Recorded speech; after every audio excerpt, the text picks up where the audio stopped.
Hey, truth seekers, welcome back to Hidden Truths, true crime stories, where every story hides a secret, and every secret has a dark truth. Today's story will leave you questioning the meaning of loyalty and love. When a sister falls in love with her own brother-in-law, what begins as desire turns into betrayal and ends with a shocking confession no one saw coming. This is the sister who stole her brother-in-law's heart. It was a quiet Sunday morning in Maplewood, Illinois, the kind of place where everyone waved across trimmed lawns and nothing terrible ever seemed to happen. On Oak Ridge Lane stood the Reed House, white siding, blue shutters, a porch swing that creaked when the wind shifted. To the neighbors, Daniel Reed and his wife Claire were the embodiment of stability. Two professionals, one little boy, and a dog that never barked past 9.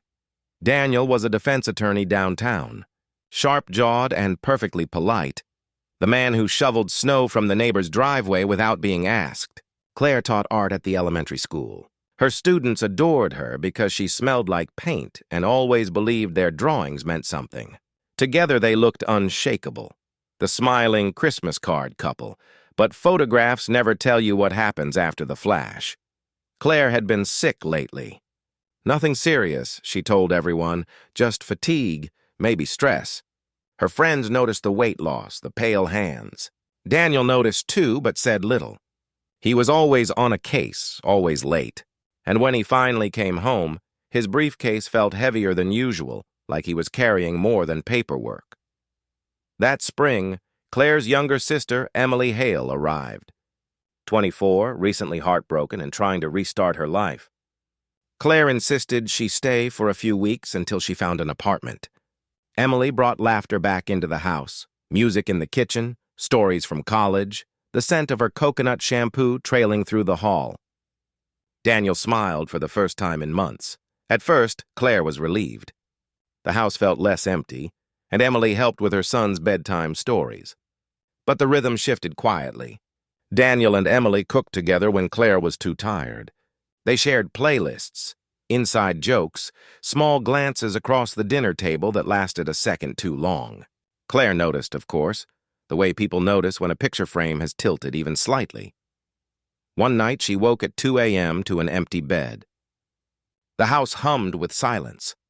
From the hallway, she heard faint voices downstairs, Daniel's deep murmur, Emily's soft laugh.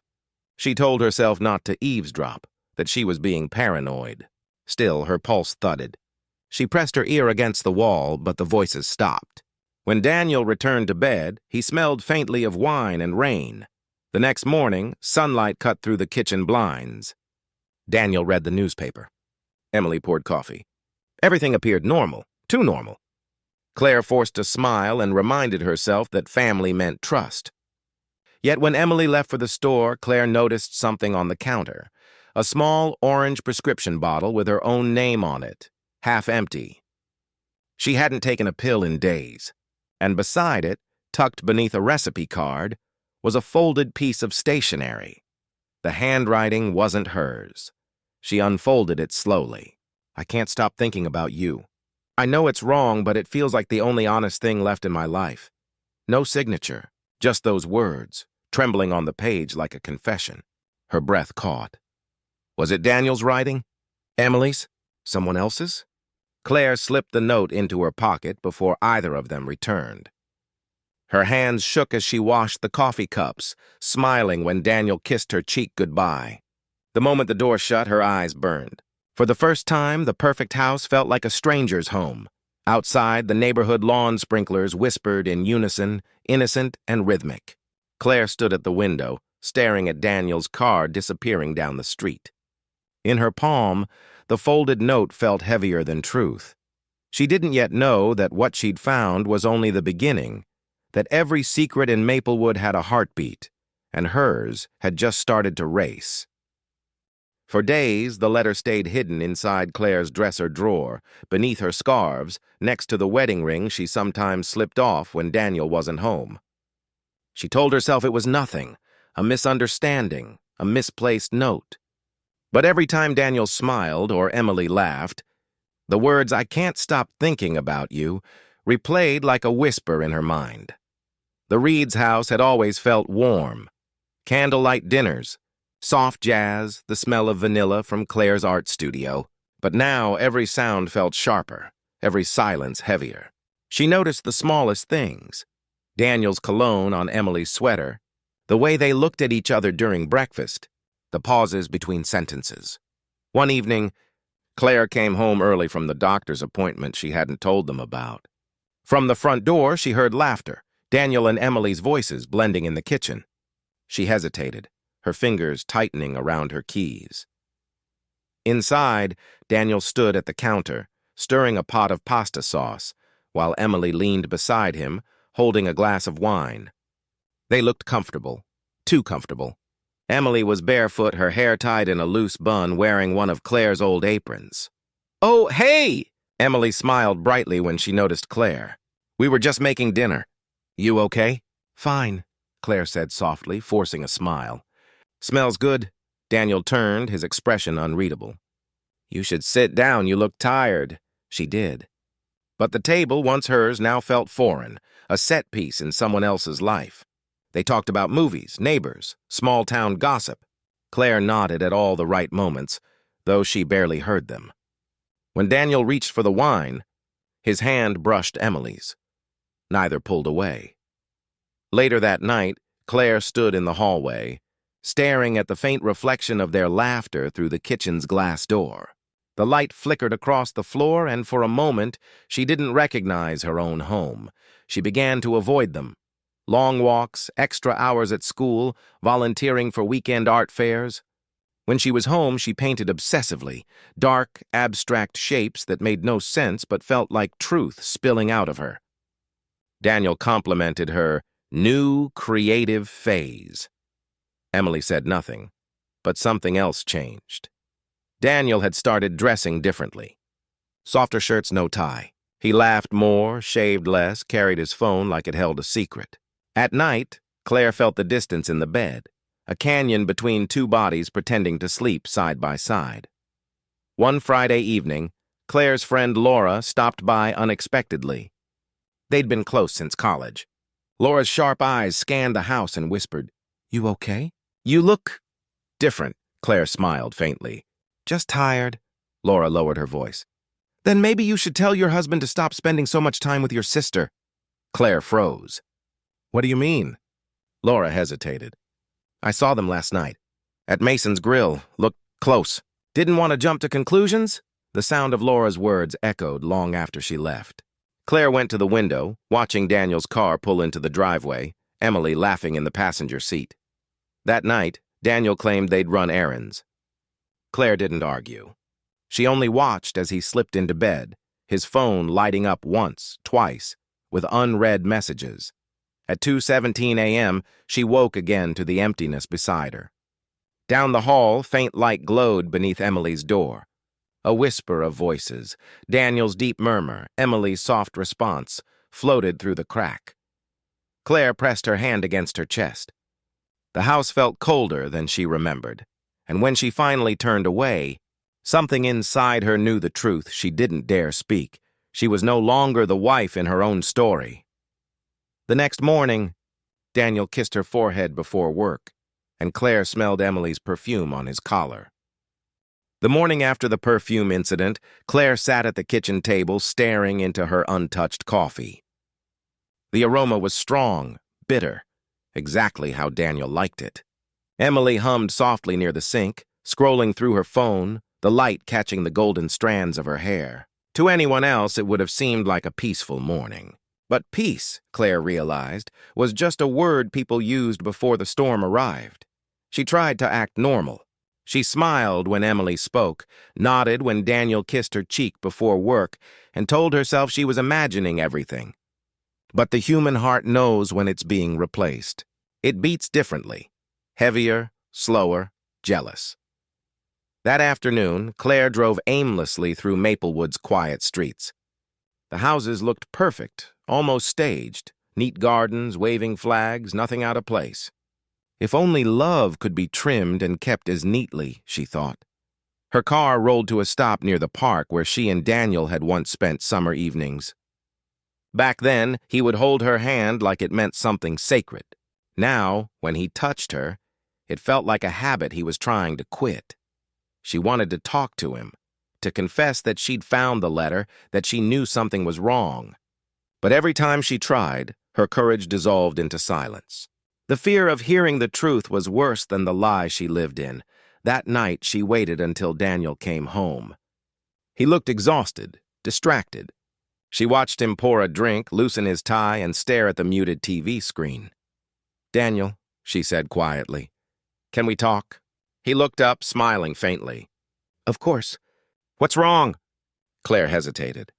Her throat tightened. Do you still feel happy with us?" He frowned slightly, walking toward her. "Of course I do. Why would you ask that?" "Because," she whispered, "sometimes it feels like you're somewhere else." With someone else. The silence that followed felt like glass shattering in slow motion. Daniel placed his drink down, his expression unreadable. "Claire, you're tired. You've been through so much lately. Don't start imagining things." His calmness frightened her more than anger would have. She forced a smile, pretending to accept his words. But as he walked away, she saw it. A flicker in his eyes. Guilt. Later, Claire stood outside Emily's bedroom door, listening. Music played softly inside, a slow, melancholy song. She knocked once. Emily opened the door, surprise flickering across her face. "Hey," Emily said, tucking a strand of hair behind her ear. "Can't sleep?" "No," Claire replied. I wanted to tell you I'm glad you're here. I know things have been strange lately." Emily's expression softened. "You've always taken care of me, Claire. You're the only one who never judged me." Claire smiled faintly. "That's what sisters are for." But as she turned to leave, she caught sight of something on Emily's nightstand. A small photo frame turned face down. She froze. "What's that?" Emily quickly moved to block it. "Just an old picture. Nothing important." Claire nodded slowly, pretending not to notice. But when she returned to her room, the sound of muffled crying echoed faintly through the hallway. The next morning, Claire woke early. Daniel's phone lay on the nightstand, screen still glowing. A message preview flickered across the top.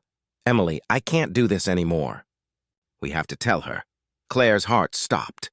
Her hand trembled as she reached for the phone, but Daniel stirred beside her. She froze, retreating just before his eyes opened. He smiled sleepily, completely unaware. "Morning," he murmured. Claire whispered. "Morning." Back, her voice steady, her mind in chaos.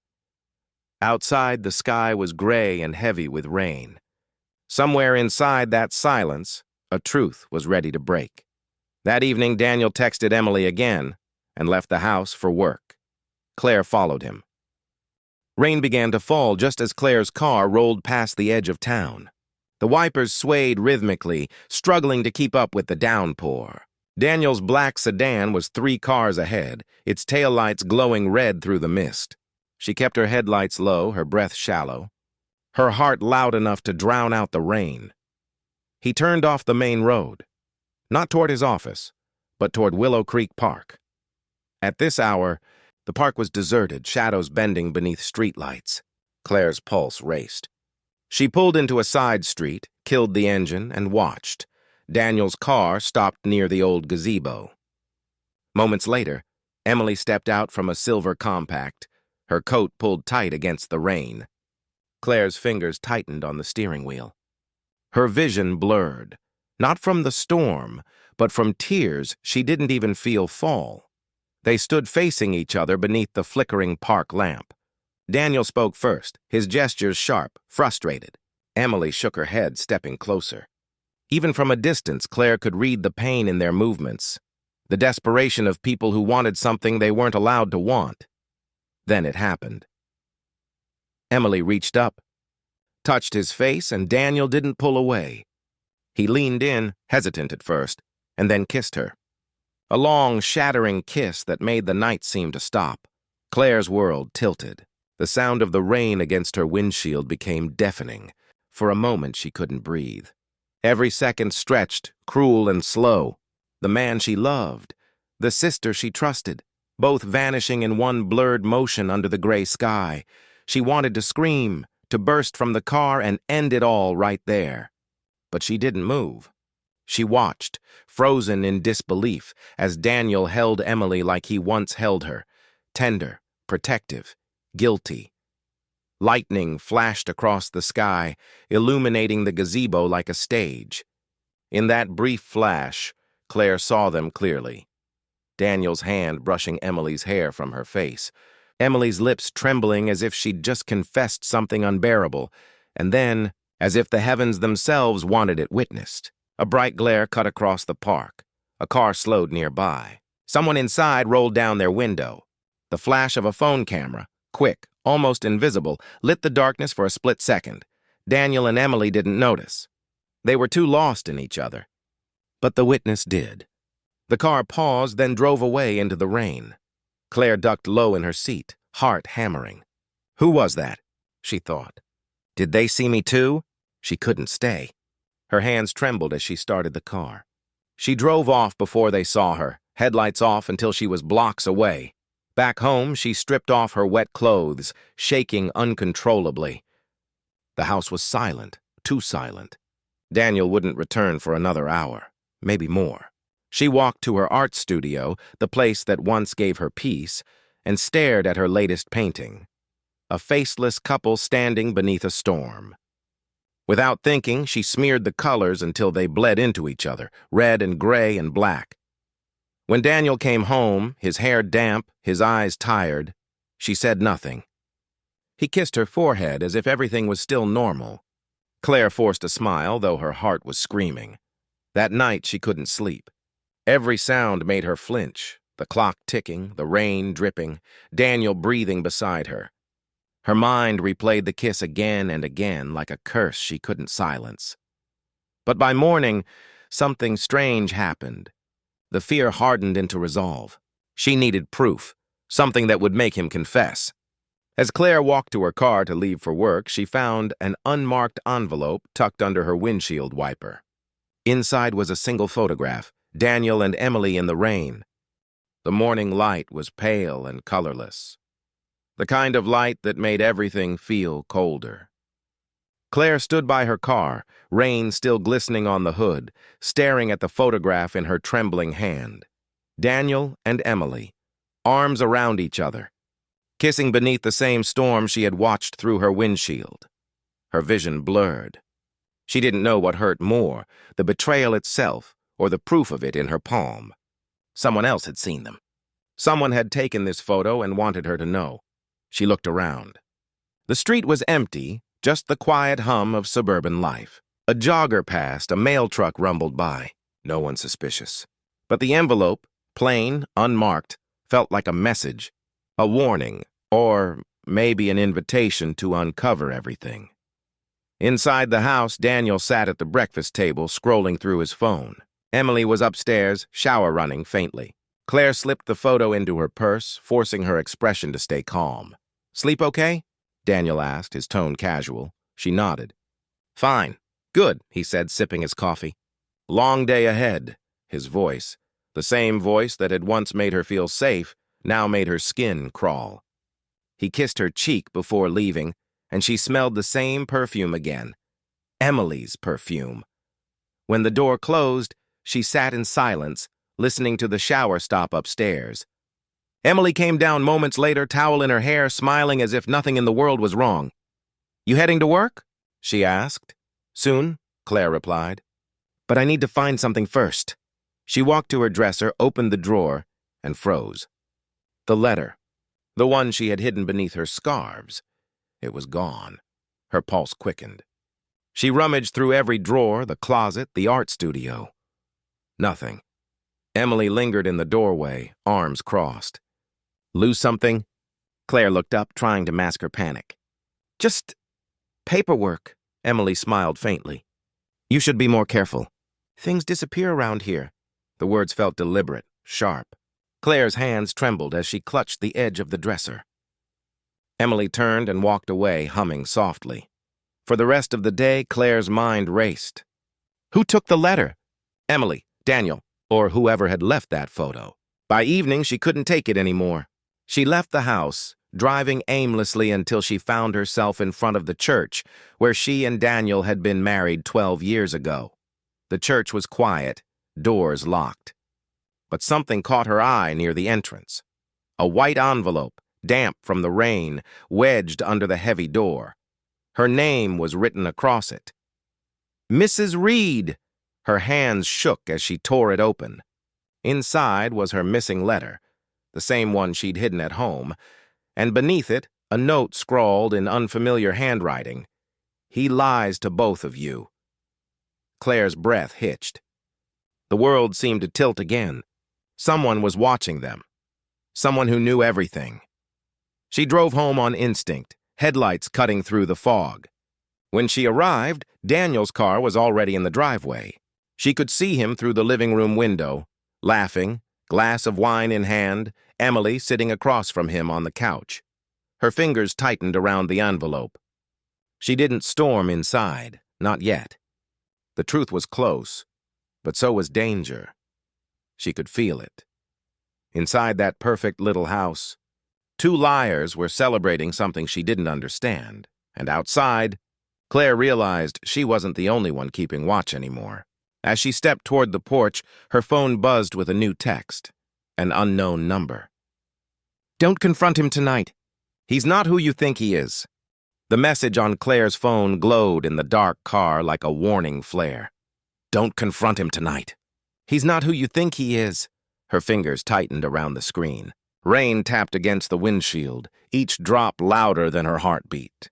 She wanted to delete the text, pretend she hadn't seen it, but something in her gut told her not to. Inside the house, laughter still floated through the windows, soft, familiar, wrong. She could see Daniel pouring more wine, Emily tossing her hair back, their smiles too close, too comfortable. Claire stayed in the car until her breathing slowed. Then she wiped her face, forced a calm expression, and stepped out. Tonight was their anniversary. 12 years since the day Daniel had promised her forever. When she opened the door, both of them looked up. There you are, Daniel said, grinning. We thought you'd forgotten our special night. We. The word cut through her like glass. Emily stood, adjusting her necklace. I was just helping him set the table. He wanted everything perfect for you. Claire smiled faintly. How thoughtful. Dinner felt like a scene she wasn't supposed to be part of. The table was lit with candles, the smell of roasted herbs and wine filling the air. Daniel talked about work, about plans for a weekend trip. Emily laughed at his jokes, touching his arm a little too often. Every word felt rehearsed.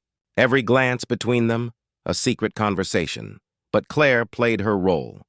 She laughed when she was supposed to, lifted her glass when Daniel toasted. Her mind, however, was racing, replaying the message, the photo, the letter, every unanswered question piling up. Midway through dinner, she excused herself to the hallway. She opened her purse, checking the letter again. He lies to both of you. Who was watching them? And why warn her? She stared at Daniel's reflection in the mirror. He was pouring more wine for Emily now, whispering something that made her blush. For a moment, the sight almost broke her. Then her phone buzzed again. Same unknown number. Check the study. Top drawer. Her pulse quickened. She moved silently down the hall, heart hammering in her chest. The study door creaked as she opened it. Inside, everything was neat. Daniel's desk, his books, the faint smell of his cologne. She hesitated before pulling the top drawer open. Inside, a stack of old papers, a box of receipts, and under them, a second phone. A sleek black one she'd never seen before. Her hand shook as she unlocked it easily. No password. Dozens of messages flashed on the screen, all from Emily. Her breath caught as she read, "She's starting to suspect. Don't worry. She'll never know the truth about us, or about what happened that night." Before she could scroll further, a floorboard creaked behind her. She turned sharply. Daniel stood in the doorway, eyes dark, smile gone. "What are you doing in here?" Claire froze, the phone still in her hand. "I was looking for a pen," she stammered. He stepped closer. "You've been acting strange lately. Have I?"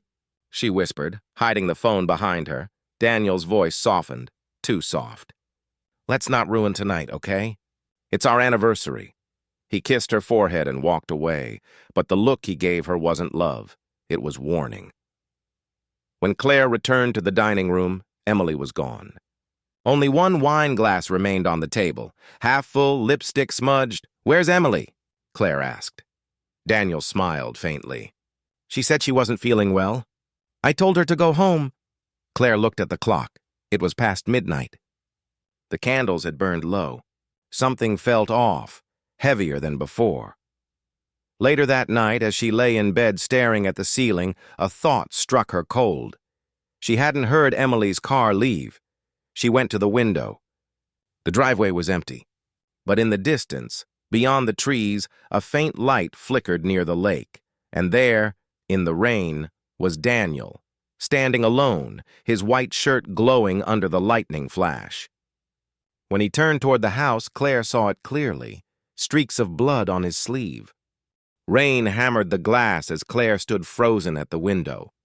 The lightning struck again, revealing Daniel's silhouette by the lake. Still, silent, soaked. She blinked once and he was gone. For a moment, she thought she'd imagined it. Maybe it was just the wine. Maybe exhaustion was twisting her vision. But the red stains on his white sleeve, those were real. She grabbed her coat and phone, ignoring the tremor in her hands. The house was eerily quiet. The clock ticked past 1 a.m. as she opened the front door. Cold air hit her face, sharp and damp. The ground squelched under her shoes as she walked toward the lake, flashlight trembling in her grasp. Every sound, the rustle of leaves, the creak of branches, made her flinch. "Daniel," she called out. Her voice cracked against the night. No answer. Only the faint whisper of the rain. She reached the dock, shining her light across the dark water. Ripples glimmered faintly. For a second, she thought she saw something floating, a flash of fabric pale against the black lake, but it vanished as the wind shifted. Then a hand touched her shoulder. Claire gasped and turned around. Daniel stood behind her, drenched, expression unreadable. "What are you doing out here?" he asked quietly. She swallowed hard. "I saw you. By the lake. You were—" He cut her off. "You shouldn't be out in the rain, Claire. You'll get sick." He reached for her hand, but she stepped back. "Where's Emily?" she asked. Daniel's eyes flickered. "She went home. Then why is her car still in the driveway?" The silence that followed was louder than thunder. Daniel's jaw tightened. "You're imagining things again," he said softly. "Am I?" Claire whispered. "Or are you lying again?" His expression changed, not anger, but something colder. He turned away. "Go back to bed, Claire, please." When he walked back toward the house, she stood there, shaking. Every instinct told her something was terribly wrong. By morning, Emily still hadn't called. Her car sat in the same spot, wet and untouched. Claire's calls went straight to voicemail. By noon, Claire drove into town. She found Emily's roommate, a quiet girl named Megan, who looked startled to see her. "I thought she was with you," Megan said. "She never came home last night." Claire's stomach dropped. "Have you talked to her today?" "No, she didn't show up for work either."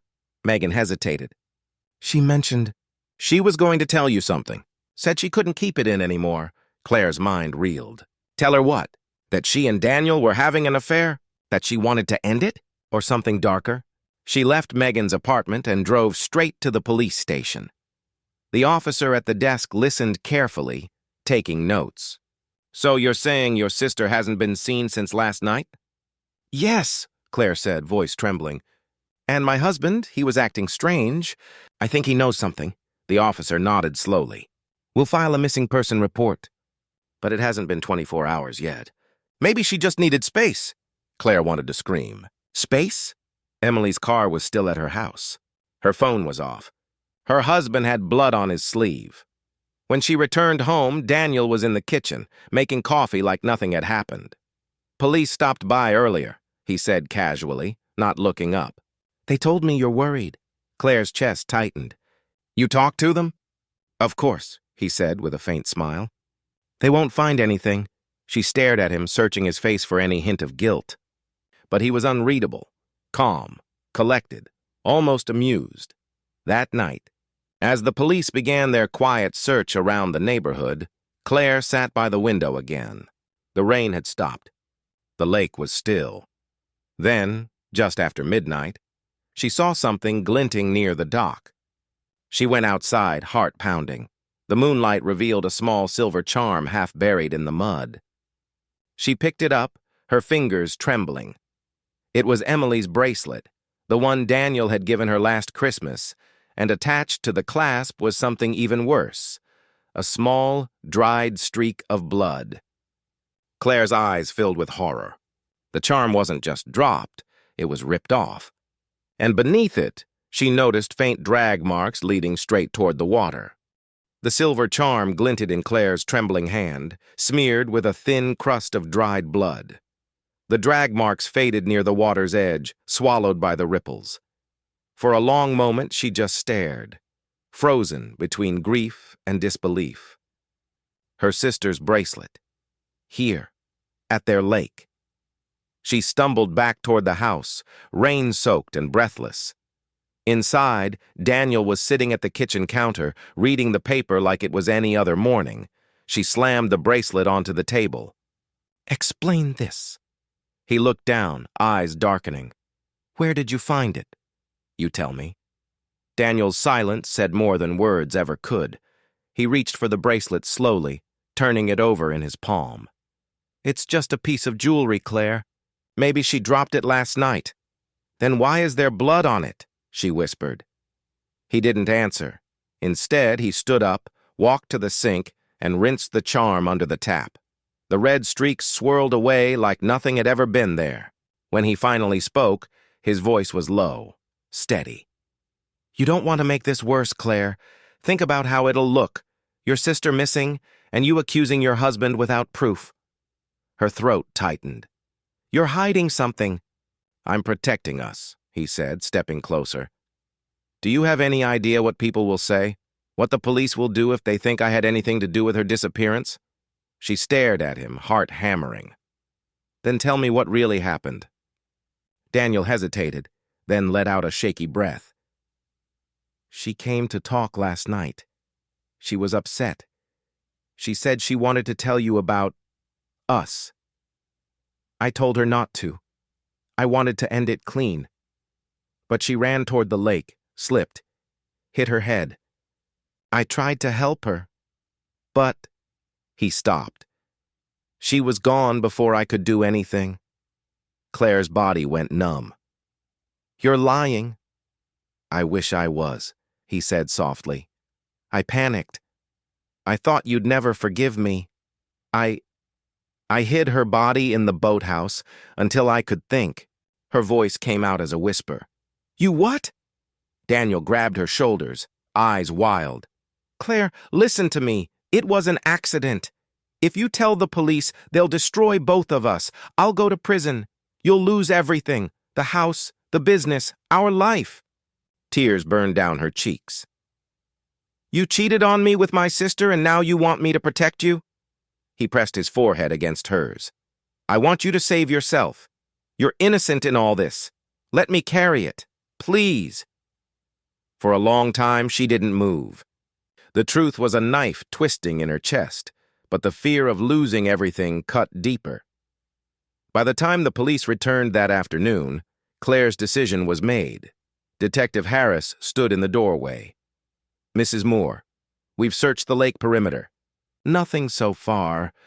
Are you sure you didn't see or hear anything unusual last night?" Claire swallowed hard. Daniel's eyes were on her. She forced a small shake of her head. "No, I must have been asleep. I didn't hear a thing." The detective studied her for a moment. "If anything comes to mind, you call us." When they left, Claire collapsed onto the couch, shaking. Daniel sat beside her, his hand covering hers. "You did the right thing," he whispered. "We'll get through this." But that night, as she lay awake, the lie pressed down on her chest like a weight she couldn't breathe beneath. She saw Emily's face every time she closed her eyes, pale, terrified, reaching for help that never came. Then, around 2 a.m., she heard footsteps outside. Claire went to the window. A figure stood near the lake, motionless, staring at the house. Not Daniel, someone else. And in the faint moonlight she saw it clearly. The outline of Emily's necklace gleaming against the dark. Claire's breath caught in her throat. If Emily was gone, then who was standing by the lake wearing her necklace? The shape by the lake didn't move. For a few long seconds, Claire stood frozen by the window, heart thudding so loud it drowned out the rain. The faint silver glint around the figure's neck caught the moonlight again, the same necklace Emily never took off. Claire whispered her sister's name before she even realized it. Emily? No answer. The figure tilted its head, slow, deliberate, and then, just like smoke, it faded into the trees. She grabbed a flashlight and slipped out the back door, ignoring Daniel's sleeping form on the couch. The wet grass chilled her bare feet as she crept toward the lake. The air was heavy, thick with mist, and the smell of wet earth mixed with something faintly metallic. "Emily," she called again, her voice trembling. "Please!" "If that's you," her beam of light cut across the dark water. The surface rippled, disturbed by something beneath. Claire's chest tightened. She moved closer to the dock, crouching down. The boards were slick, her reflection shaking in the rippling blackness. Then she saw it, a pale hand breaking through the surface, fingers stiff and still. She stumbled back with a cry, the flashlight slipping from her grasp and rolling across the dock. For a second she couldn't move, couldn't even breathe. The lake was swallowing her sister whole. Her scream shattered the night. Within moments, Daniel appeared behind her, grabbing her arms. "What are you doing out here?" She pointed to the water, voice cracking. "She's there! Daniel, she's in the lake!" He froze. His eyes darted toward the water, then back to her. "No," he said quickly. "You're seeing things." "Don't lie to me," she screamed, shoving him back. "I saw her hand." Daniel's jaw tightened. "Claire, listen to me. If anyone finds her body, it's over. For both of us," but she wasn't listening. She dropped to her knees, reaching for the water, desperate to pull her sister out. Daniel grabbed her, pulling her back. "Stop it! Let go of me!" she cried. "She deserves to be buried, not hidden like some secret." He gritted his teeth. "If you bring her up, you'll destroy everything. The police will—" Before he could finish, a beam of light flashed from the woods. A man's voice echoed, sharp and firm. "Is everything all right out there?" Claire froze. It was Detective Harris. Daniel immediately straightened, his tone shifting. "Detective, we thought we heard something near the dock." Harris approached cautiously, his flashlight sweeping over the lake. "Ma'am, are you okay?" Claire's lips trembled. "She's in there," she whispered. "Emily, my sister." "Her body's in the water." The detective's expression hardened. "Step back, both of you," he signaled to his partner. "Get the divers, now!" Daniel's hand brushed hers, a silent plea. But this time she didn't flinch. Within minutes, officers surrounded the lake. The divers entered the dark water, their lights glowing faintly beneath the surface. Claire stood trembling at the edge as they pulled something heavy from below, tangled hair, soaked fabric, pale skin, her knees buckled. "No." The detective covered the body gently, his voice low. "We'll need to confirm identity, but it's her," Claire whispered. "It's Emily." Daniel stood motionless, rain dripping from his hair, his expression unreadable. Detective Harris turned toward him. "Mr. Moore, we'll need you to come with us." "Routine questions?" Daniel nodded slowly. "Of course." As they led him away, he looked over his shoulder, eyes meeting Claire's. There was no anger in them this time, only something that looked like relief. But when the paramedics lifted Emily's body onto the stretcher, Claire saw it, a detail that froze her blood. Around her sister's neck, still gleaming under the floodlights, hung the same silver necklace, and engraved on the back, words that hadn't been there before.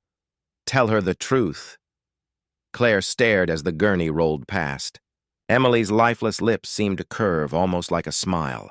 And for the first time, Claire wondered, was this really over? Or had it just begun? The words on the necklace echoed through Claire's mind like a haunting lullaby. Tell her the truth. Every letter shimmered beneath the fluorescent lights of the police station, engraved into her thoughts, impossible to erase. She sat in the interrogation room, her fingers knotted together, eyes blank. The air smelled of stale coffee and metal.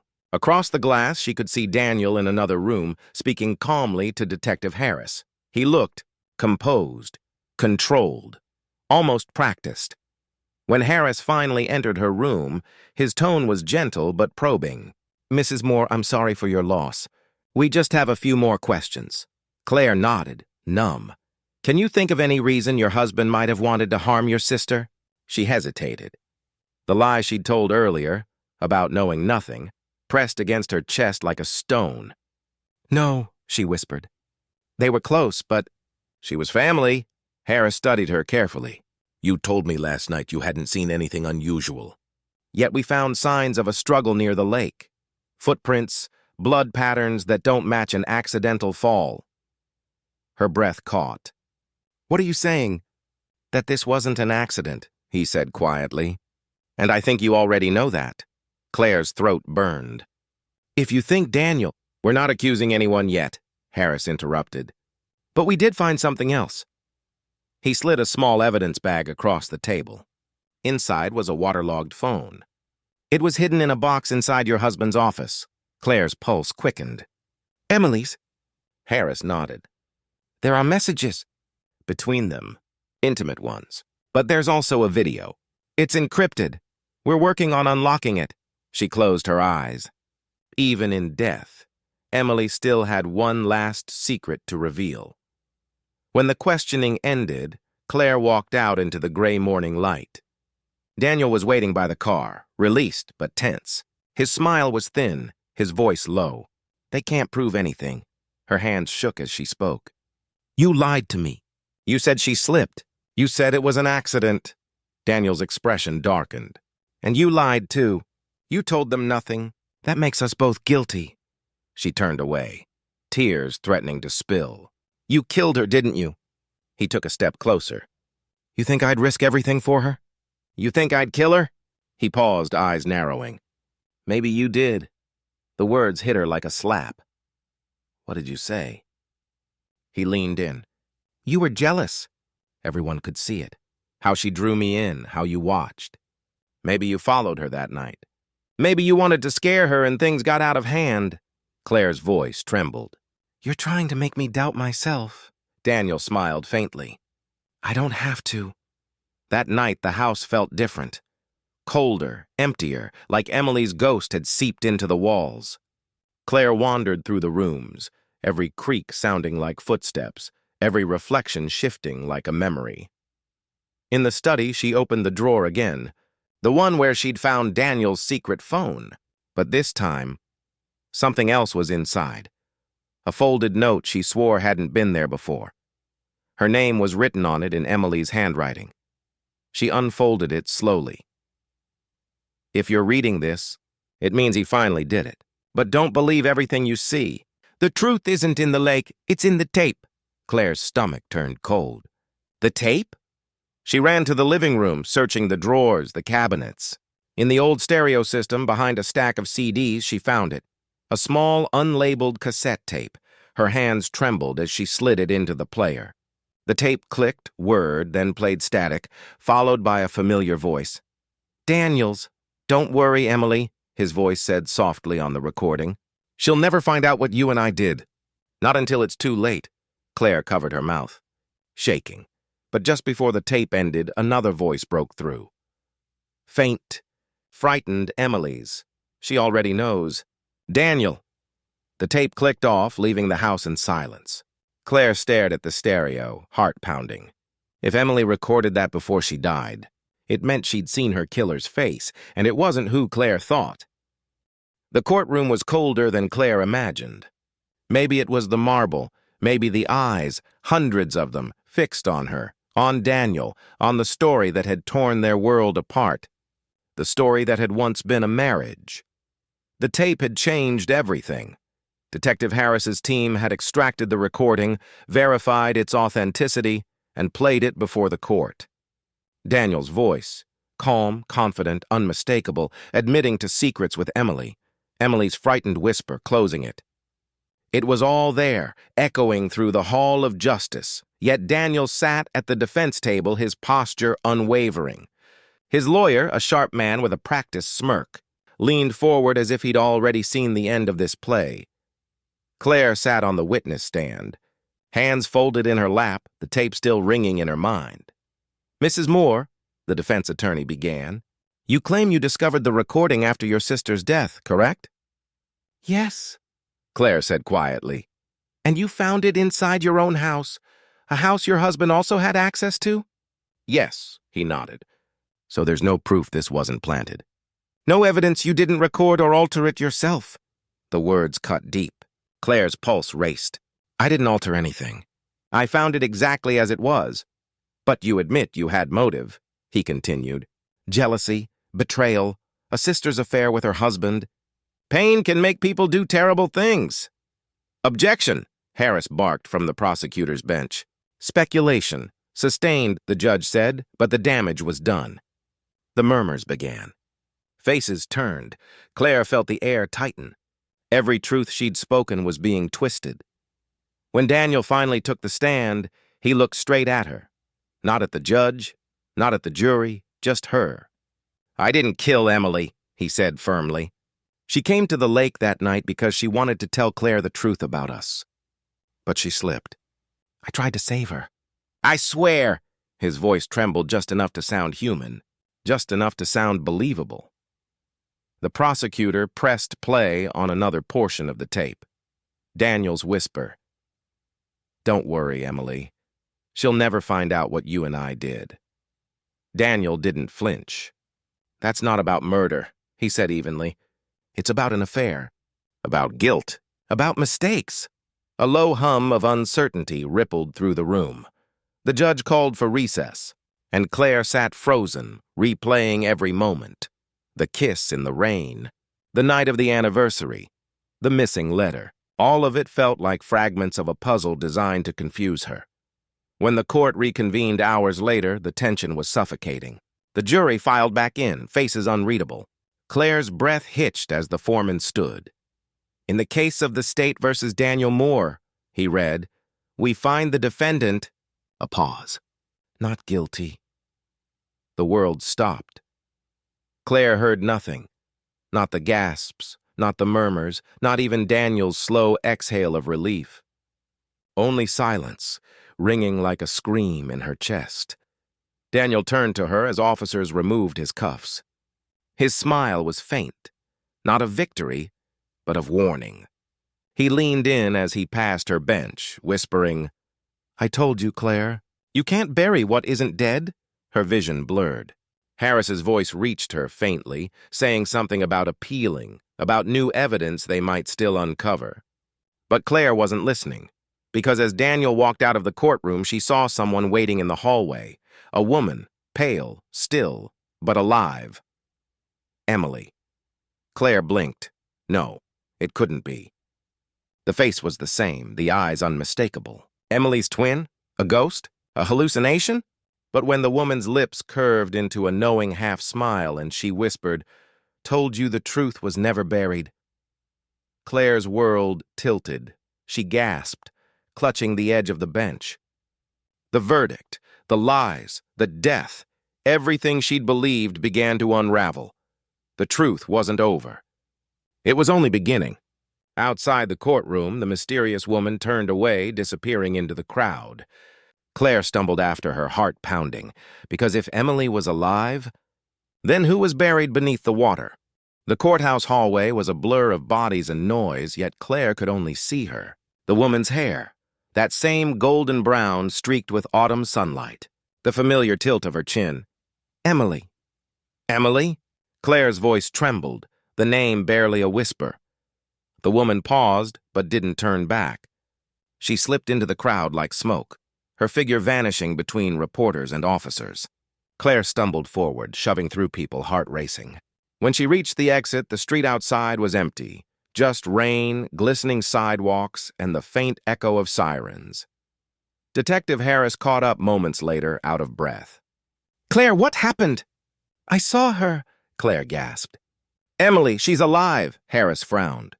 Claire, the body was confirmed, dental records, fingerprints. I don't care, she snapped. I saw her.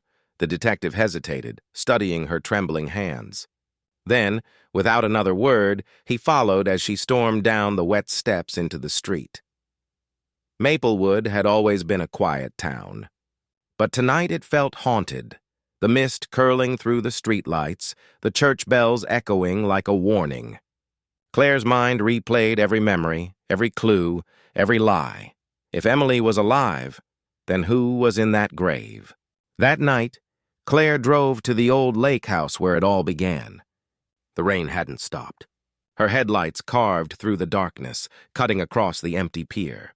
The house looked abandoned, boarded windows, peeling paint, the ghosts of laughter still lingering in the air. Inside, the air smelled of damp wood and thyme. Claire's flashlight caught something glinting on the table, a silver locket. Emily's locket, the same one she wore the night she died. Inside was a photo. The three of them, Claire, Emily, and Daniel, smiling, pretending to be perfect. Her hands shook. Emily, what did you do? Footsteps creaked behind her. Looking for someone? Claire froze. The voice was unmistakable, soft, smooth, hauntingly familiar. She turned slowly. Emily stood in the doorway, her face pale but real. Claire's breath caught in her throat. You're supposed to be dead. Emily stepped closer, the rain outlining her like a ghost stepping from memory. I was supposed to be, she said quietly. But Daniel made sure I wasn't. Claire's pulse thundered. What are you talking about? The night of the lake. He planned it, Claire, Emily said, her voice trembling. He told me he wanted to start over, that you'd never forgive either of us. He said if I disappeared, he could protect me. We faked the accident. But he wasn't supposed to leave someone else in the water. Claire's knees weakened. Someone else? Emily nodded slowly. The woman they found, her name was Alyssa. She worked at the clinic where Daniel volunteered. He used her. He drugged her. She never woke up. The room spun. Claire grabbed the wall to steady herself. So, he killed her to save you? No, Emily whispered. He killed her to save himself. Outside, headlights flashed across the windows, a car pulling up fast. Emily's eyes widened. He's here. The front door slammed open. Daniel's silhouette filled the doorway, rain dripping from his coat, his eyes wild. You couldn't leave it alone, could you? He hissed. Daniel, stop, Claire said, stepping between them. He laughed softly, a sound colder than the storm outside. You still don't get it. Everything I did was for us. His gaze flicked between the two sisters. But you, both of you, ruined it. Emily's voice broke. You used me? Daniel took a step closer, reaching inside his coat. Claire's breath caught. But before he could move further, sirens wailed in the distance. Harris's voice shouted from outside, Daniel Moore! Step out of the house! Daniel froze. His eyes locked on Claire one last time, then on Emily. None of this was supposed to happen, he whispered. We could have been perfect.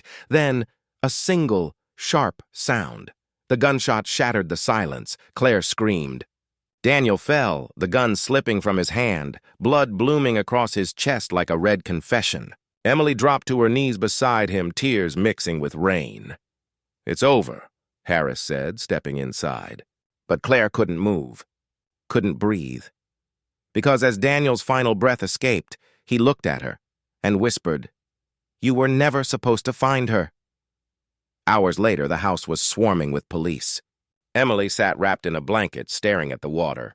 The lake looked peaceful again, but Claire knew better. So what happens now? She asked quietly. Harris sighed. We'll reopen the case. Emily will testify, but Maplewood's ghosts don't rest easy. Claire looked toward the horizon. Dawn was breaking. Pink, fragile, almost innocent. Then let them haunt, she said softly. The truth finally has a voice. As the sun rose over Maplewood, two sisters stood side by side, one living, one who'd been buried alive by lies. And somewhere beneath that still, dark lake, the past whispered one final secret. The ghosts of Maplewood would never sleep again.